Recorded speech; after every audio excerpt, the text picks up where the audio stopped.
পরিস্থিতি দেখেন কোন পর্যায়ে পৌঁছাইছে। ঢাকা ময়মনসিংহ রুটের সব ধরনের বাস চলাচল বন্ধ, বিপাকে 5টি জেলার যাত্রীরা। হঠাৎ করে বন্ধ। কি ঘটনা? এনসিপি এবং তাদের কি পরিবহন শ্রমিক পক্ষের পাল্টাপাল্টি। এনসিপির সাথে পরিবহন, ওই যে বাসে উঠা নিয়ে ধাক্কা ধাক্কি, সামান্য কারণেই বাস শুরু হয়ে গেল। মানুষজনকে জিম্মি করা, এত সামান্য কারণে পুরো পরিবহন বন্ধ হয় কখনো? এই ধরনের অপ্রীতিকর ঘটনা তো ঘটতেই পারে, সাথে সাথে সমাধান হবে আলাপ আলোচনার মধ্য দিয়ে। তাই বলে বন্ধ রেখে 5টা জেলা, মানে যাত্রীরা, আর ওখানে তো বাহন ছাড়া তো অন্য কোনো এ নেই যে ট্রেন লাইন আছে যে ঠিক আছে আমরা বিকল্প বা মানে নো রুট আছে, তাও তো না।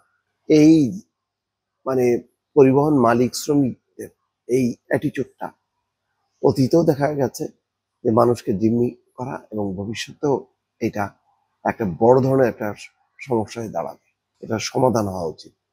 আর কত মানুষ এইভাবে জিম্মি হয়ে থাকবে বিভিন্ন রুটে? শুধু আজকে ময়মনসিংহ, কালকে দেখবেন কুষ্টিয়া, কালকে দেখবেন খুলনা, যশোর, রাজশাহী, চলতি আছে বিরামহীন ভাবে, মানে ধারাবাহিক ভাবে, মানে সড়কে পরিবহন চলতেছে, তেমনটা দেখতে পারবেন না।